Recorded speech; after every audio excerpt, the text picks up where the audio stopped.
are the Himba tribe of Africa. While strolling along one of the most famous streets in Windhoek, the capital of Namibia, Independence Avenue, you'll likely see several groups of people. Many such groups may be seen selling goods in the capital city, and their appearances might seem strange to you if you're not a resident of the city or you're not a Namibian, because you're not likely to be familiar with people in such appearances. Imagine seeing women with long strands of hair, covered in clay, dressed in calfskin skirts, and completely bare-chested.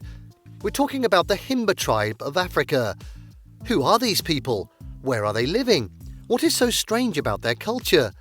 These and many more will be discussed in this video. About the Himba tribe. Before we go too in-depth, we believe we need to introduce you to the Himba people. The Himba are an indigenous people living in northern Namibia, precisely in the Kunene Region, formerly known as Kaokoland. They also live on the other side of the Kunene River in another country, southern Angola. The population of the Himba people is about 50,000 people, with some groups left of the OvaTwa, known to be OvaHimba. However, these people are hunter-gatherers and are culturally distinguishable from the Herero people. The OvaHimba are a pastoralist, semi-nomadic people speaking to the OtjiHimba language, a variety of Herero. They all belong to the Bantu family within Niger-Congo, so the origin of the semi-nomadic tribe can be traced to Central and West Africa. However, they have to move within a year depending on the structure and nature of rainfall in the year and where there is more access to water. Though they live deep in the heart of Kaokoland today, they have been in that location for hundreds of years. The home of the Himba people. The people traditionally are cattle-herding tribes living in wooden huts. The huts encircle a sacred ancestral fire. Their daily work and activities revolve around rearing and herding livestock. Thus, each time a loss of cattle occurs, it becomes practically impossible for their traditional life to continue. This necessitates a change of homes on many occasions, as cattle are the basis for subsistence. Remember that the need to graze cattle has always dictated the Himba people's nomadic way of life for centuries. Besides, cattle have cultural significance, also determining social status, including the formation of an integral part of marriage and dowries. The Himba people have long steered clear of the modern world. They have for hundreds of years continued their quiet lives of pastoral cattle herding. Their successive generations have been living in the barren corner of northwestern Namibia, so it had no direct influence from the Western world until well into the 20th century. Therefore, very little is known about the pre-colonial inhabitants of Kaokoland. Most of the available records of the Himba people are after European expeditions in the remote area. It's not surprising that the Himba people have often been presented as timeless and archaic, while they represent a supposedly forgotten or ancient age of Africa in tourism publications. Some Himba people have chosen to settle in towns such as Opuo because it seems more convenient compared to traditional living. The move from rural homesteads seems to be resulting more from push than pull. For instance, the loss of their cattle to drought has pushed them out of their comfort zone, as life without cattle is impossible. The Himba tribe food. As a tribe predominantly livestock farmers breeding fat-tailed sheep and goats, the Himba people count their wealth by the number of their cattle. However, growing crops like maize and millet through rain has a tremendous influence on their culture. Nevertheless, livestock are the major source of meat and milk for the OvaHimba. Their main diet is maize porridge and sour milk. This is known in the culture as oruhere rioamarere. But during times of milk and meat scarcity, plain hard porridge alone can form the meal. Their diet can also be supplemented by chicken eggs, wild herbs and honey in addition to cornmeal. The livestock are sold for cash only occasionally and opportunistically. Their meals are cooked often on firewood.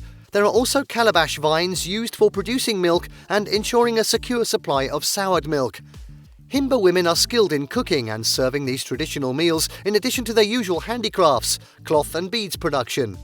Generally, the responsibility for milking the cows or goats lies with the women and girls. The culture of the Himba tribe. Only people from the Himba tribe can appreciate their culture, considered by others as strange and illegal according to the law of Namibia. Let's talk about marital life. The people are polygamous by practice. Well, being a husband to 2 or more wives at the same time isn't so strange to Africans in general. The Himba people also practice early arranged marriages, which is also not unique to them. It's a normal thing among the OvaHimba people to marry young girls to male partners chosen by their fathers. This happens from as early as the onset of puberty, so girls aged 10 or below could be married off, even though the practice is illegal in the country Namibia. In fact, some OvaHimba contest it, but had to yield to their tradition instead of following what's legal and civilized. Marriage among the Himba families involves transactions of cattle, the mainstay of their economy. Bride price is involved in these transactions, which can be negotiable between both families. The groom's family and the bride's father will arrive at an amicable ground depending on the relative poverty or affluence of both families involved.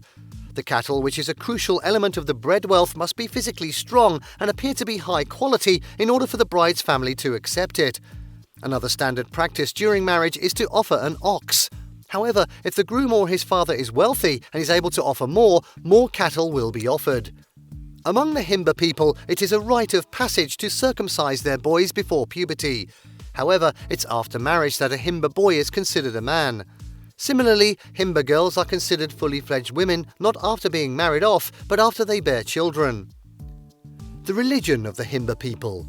The Himba people are a monotheistic by nature. The god they have profess reference for is called Mukuru. In addition to that, they also have clan ancestors. While Mukuru only blesses, the ancestors can bless and curse. There's a sacred ancestral fire in each family, and this is kept by the family firekeeper. Every 7 or 8 days, the firekeeper approaches the sacred ancestral fire to communicate with Mukuru and the family's ancestors on behalf of his family. Often, because the god Mukuru is thought to be busy in a distant realm, the family turn to ancestors as Mukuru's representatives.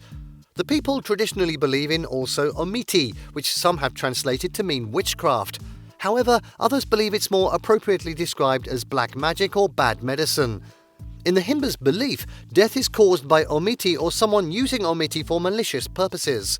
It's thus believed in some quarters that evil, powerful people use Omiti to place bad thoughts into another's mind or hypnotize them. They're believed to be capable of causing extraordinary events. They're usually fingered or suspected when a simple illness becomes life-threatening.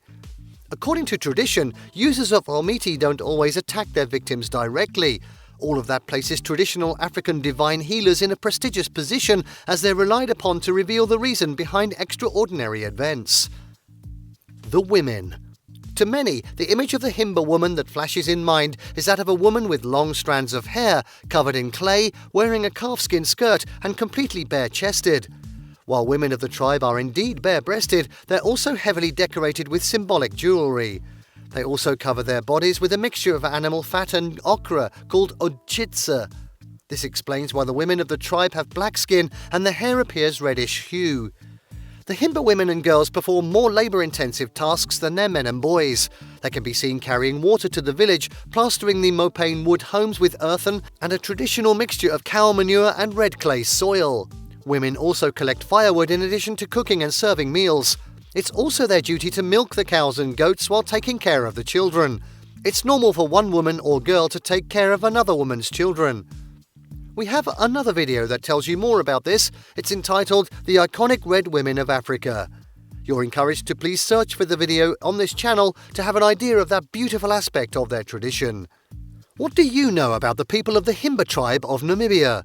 Please tell us in your comments in the comment section if there's something else you need to tell us. Thank you for watching this video.